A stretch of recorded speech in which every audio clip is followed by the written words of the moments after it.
is a great pleasure and honour for me to welcome the Palestinian ambassador, Dr. Husam Zomlot, to address conference.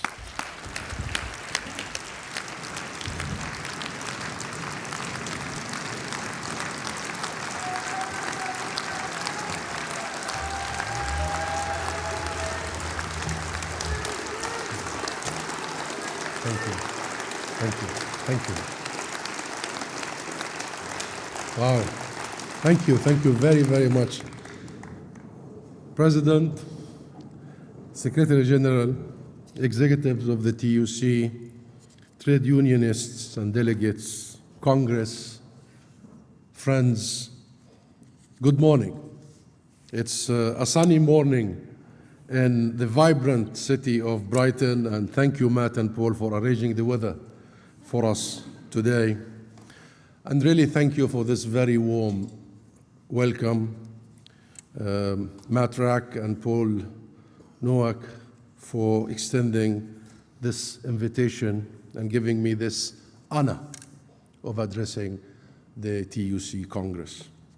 It has been a privilege to address most of the major unions in the UK over the past few months.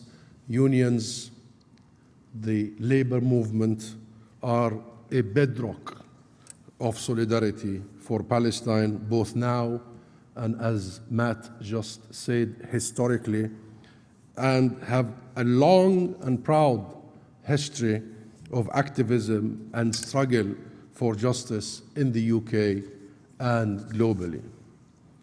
Allow me to start by thanking you all, everyone, each one of you, for all that you have been doing over the months and the years, for your solidarity, for your actions, for taking off to the streets every week in every city, in every town, for turning the UK and London the epicenter of global solidarity with the Palestinian people.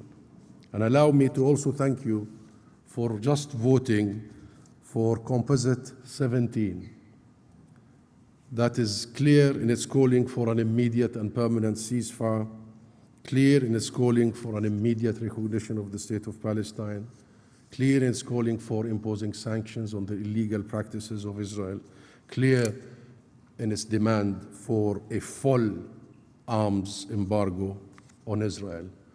Matt and Paul and our friends, this is historic in every sense, and it will take us that much to make sure that our beliefs, our way ahead, our action is clear.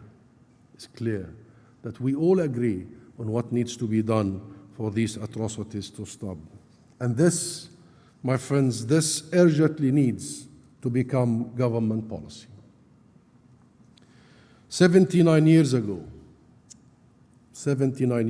the world united in shock and horror and vowed that never again would we allow such barbarity to be repeated.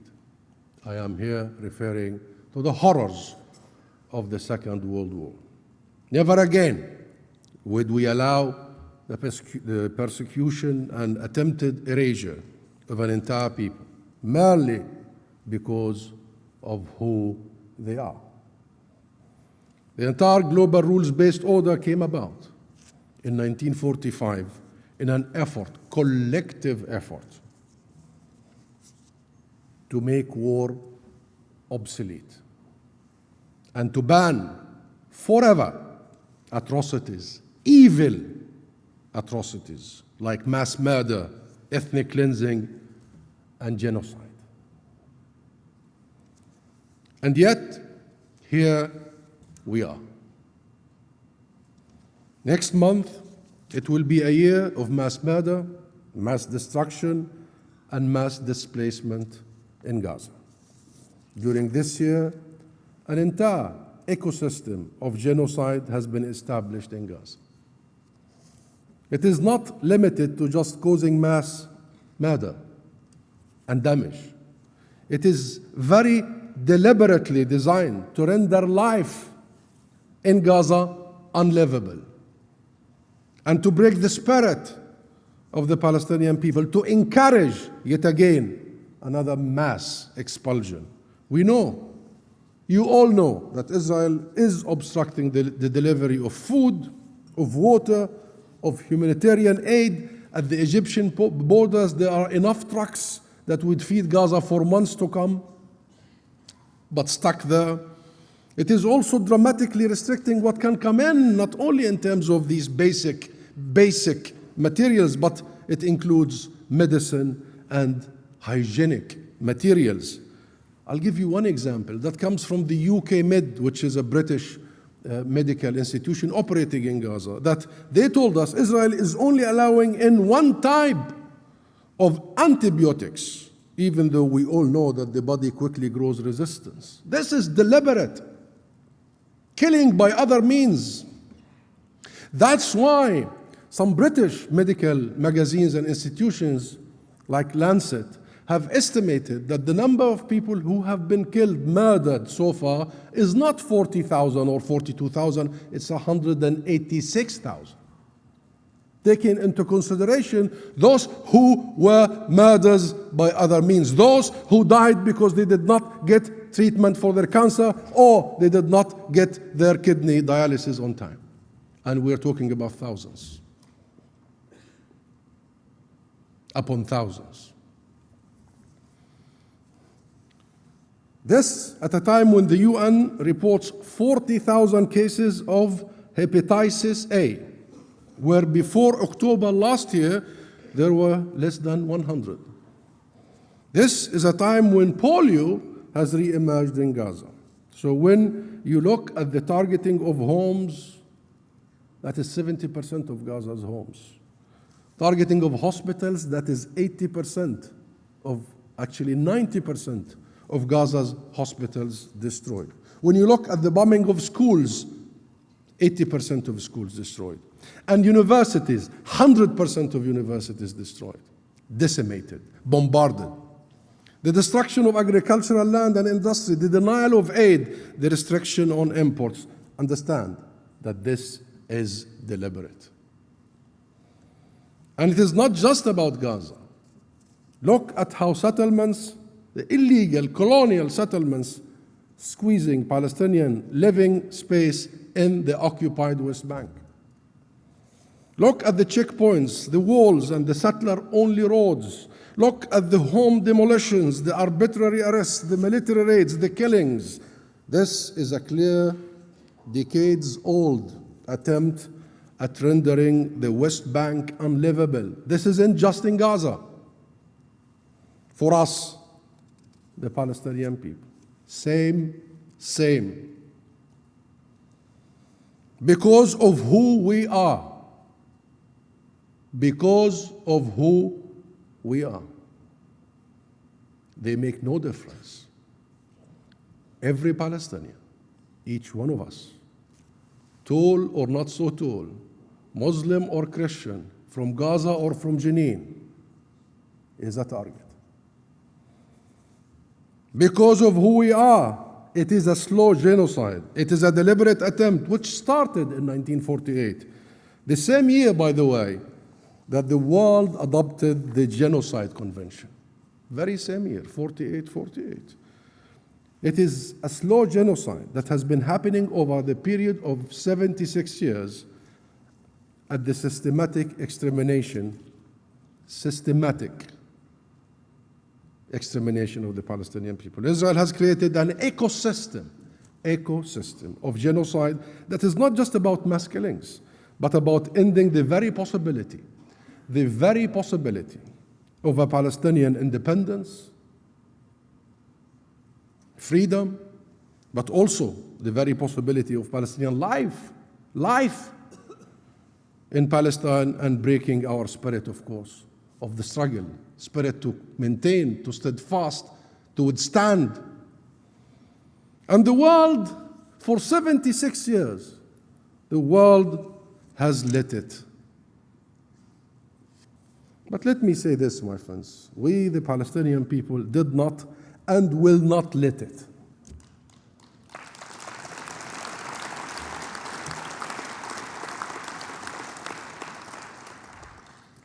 despite the genocide, despite the ethnic cleansing, despite all the horrors, we are too rooted, like the roots of our ancient olive trees. We are too rooted to be removed from our land. We are too resilient, actually, to be broken. And yes, we have done it before. They could not erase us completely in 1948. They could not crush us in 1967. They did not wipe us out in Lebanon in 1982.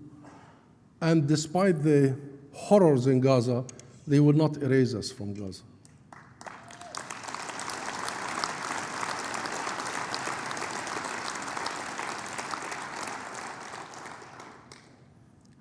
And yes, we will survive this, and we will rise again, and we will rebuild Gaza. And as we have been, we will remain. We will remain in Gaza. We will remain in Jenin. We will remain in Jerusalem. We will remain in Khalil and Tulkarem. And we will remain in Jaffa. And we will remain as refugees outside and in the exile and the diaspora, holding onto our right to go back to our homes and farms. But the question here, my friends, is it really so hard to see our humanity? Is it so hard to understand the fears and traumas of the 17,000 children the UN has designated as unaccompanied as a result of Israel's unhinged aggression in Gaza? 17,000 unaccompanied. And what of their education? Unaccompanied means that they lost their parents and there is no one of their extended family. Sole, one person exists with nothing, a child. 17,000. What of their education, and what of the education of more than 800,000 students, school students and university students in Gaza that have gone without education for the second year in a row? What of their future? And that tells you it's a genocide, because Israel is not only targeting our present, it is targeting our future. You know how? Education. Because they know that our lifeline, our lifeblood is education. And is it really hard to understand the pain of Husam Abu Ajwe, the father of Tala? Tala is a 10-year-old who liked nothing better than to go roller skating. That was her passion. She was murdered in an Israeli airstrike last week, just last week, wearing her pink skates. On a rare occasion, her parents let her go outside to play. Her parents could only identify her because of those skates. They now join the hundreds of thousands of bereaved families, people in Gaza. Tala now joins the more than 16,400 children Israel killed in Gaza since last year. Statistics that apparently get less meaningful to the world the more they grow. Becomes normalized. Do Palestinians in Gaza, Palestinians anywhere, not meet the criteria for humanity? Do our lives matter? So my friends, next month it will be a year of genocide. It will be a year of shame for Israel's allies, who have repeatedly failed to do what needs to be done. In fact, it will be 76 years of shame. 76 years which Israel has been allowed to act with impunity. It forcibly removed 2/3 of the Palestinian people from our homes and lands in 1948. The Nakba, an act of mass ethnic that has been ongoing. This was fueled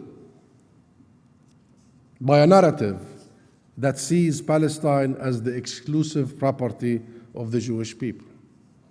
A mindset of supremacy and entitlement that is incompatible with the presence of the land's native population. That is how the lie about a land without a people came about. The Palestinian people had to be erased. That is why we are now witnessing a genocide. All this time, Israel has acted with impunity, and still the global system is doing nothing, unable to respond. The world has been unable to even enforce its own Security Council resolutions, numerous resolutions, including in March, demanding an immediate ceasefire. Why? Why is this impotence when it comes to Israel? Why the silence, the inaction, the double standards? What have we become that members, senior members of the US Congress, senators, are bullying and demanding the institutions of the international justice not to pursue any of their own mandate? You may have heard that a letter was sent by members of the US Congress to the ICC that says you have been warned if they pursue Israel in the court. What have we become that most people think of these global institutions of justice as being effectively only, or as being effective and used only when it is directed at the poor? Did you see the interview in the CNN with the ICC Prosecutor General, who said that he was told by a Western senior politician that the ICC is only there for Russia and Africa? It's not for everybody else? Never at the rich and the powerful such institutions are directed. Is that the world we want to live in? My friends, it doesn't have to be this way. Look behind me on this wall, the slogan of this Congress. A new deal. I agree. We need a new deal for workers, but we also need a new deal for the world. Otherwise, we will be asking ourselves, what kind of world are we leaving behind for our children and grandchildren? Perhaps we need a commitment to the very principles we could all agree on in 1945. Most fundamental is this: we commit to a world with rules that apply equally.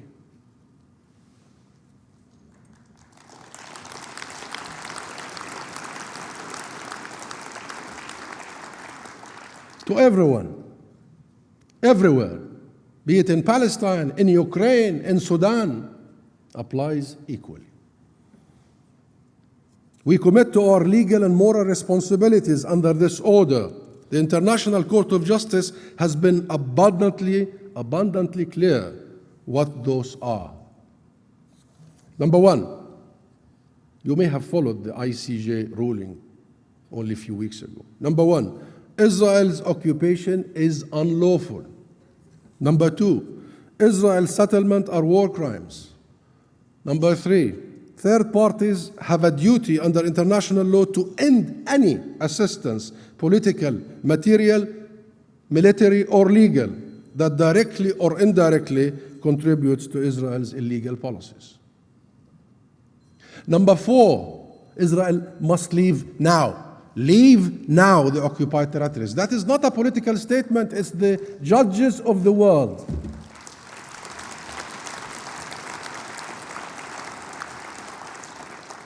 And this is why we and you, with your vote today, demand a complete, full arms embargo.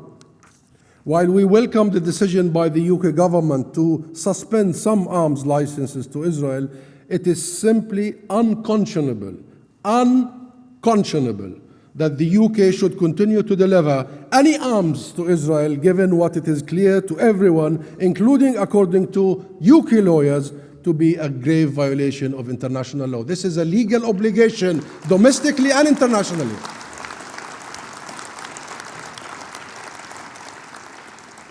And my friends, ending the genocide is only the most pressing priority.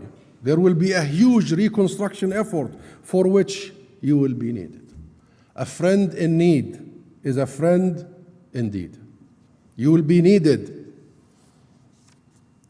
Your expertise, your engineers, your volunteers, your health professionals, your teachers and professors will be needed. And we must not go back to the status quo ante. We must not accept to go back to a status quo ante. This is why we are demanding, as you voted also today, that the UK recognize the state of Palestine immediately.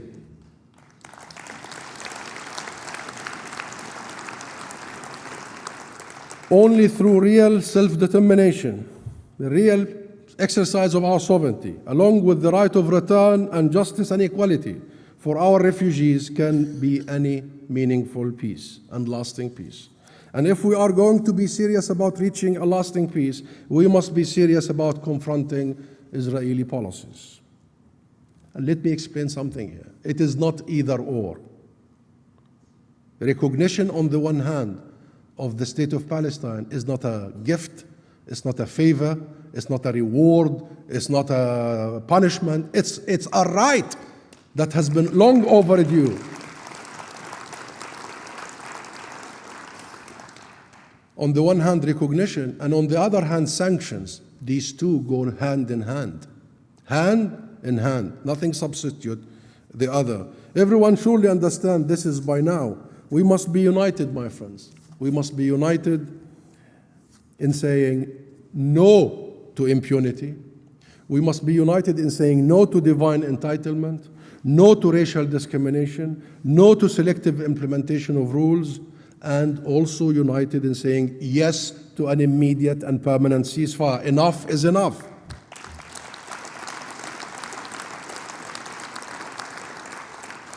And yes to accountability.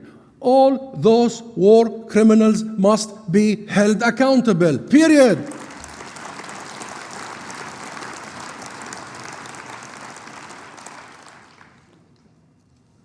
And yes to sanctions on all those institutions and governments who will continue to aid Israel's illegal occupation. And we must be clear here, because Israel is practicing this conflation, because Israel takes in this international sport arena clubs from the illegal settlements to play on behalf of Israel. So it is our responsibility to make sure that these international sports arena are not being misused, abused, and illegal practices are being done. So, by the way, are also educational institutions. The University of Ariel, which is an illegal colonial settlement, is part of the overall Israeli state education institutions. We must make sure that if that is the case, all Israeli institutions implicated in this illegality are boycotted, are isolated, are divested from. So, my friends, just to conclude, after 76 years, it is frankly heart-wrenching to have to stand here and elsewhere and still spell out, still need to make the case for abiding by the law and abiding by our universal values of freedom and equality. Much of these cases you have been trying to make in the streets of the UK with your unions, with the government, should not need to be or needed to be made. Should have been straightforward. Seriously, we still should have to make the case for an arms embargo of a state that is committing genocide and now officially on trial for genocide at the International Court of Justice? We still have to make that case, that you should stop sending arms that end up killing thousands of children? We should not have been needing to make that case, or the case of recognition, or the case of sanctions. How did Nelson Mandela get freed? How did South Africa apartheid collapse? It was you and your similar actions that sucked oxygen out of that apartheid regime.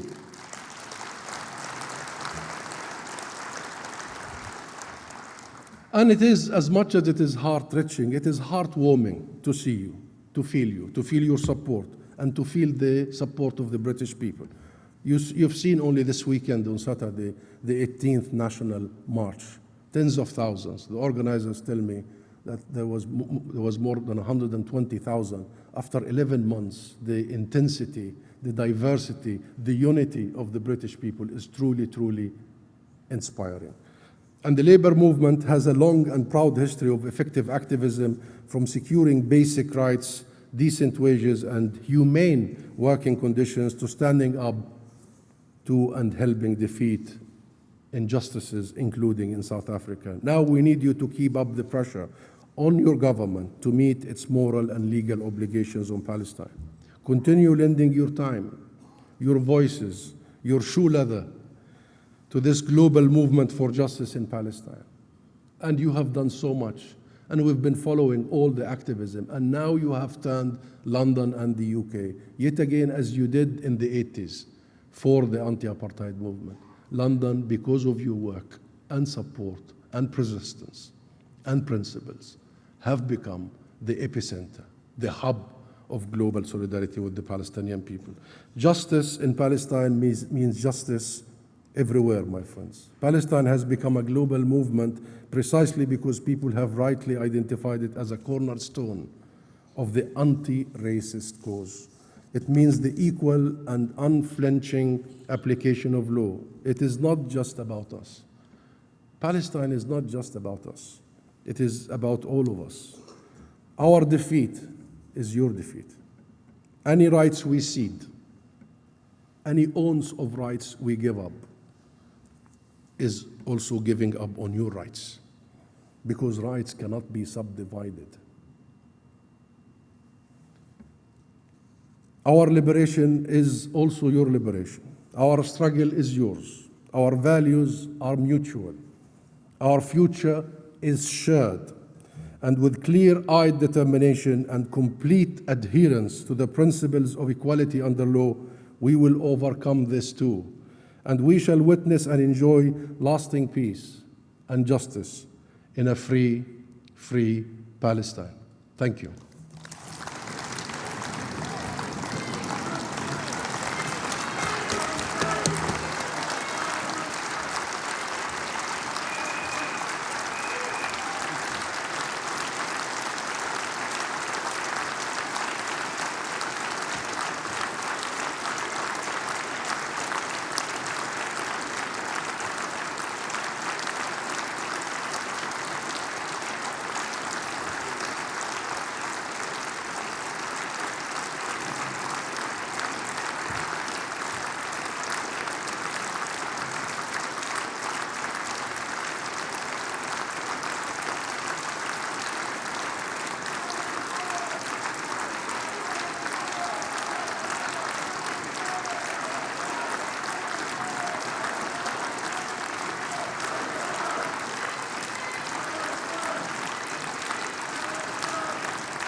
Well, on behalf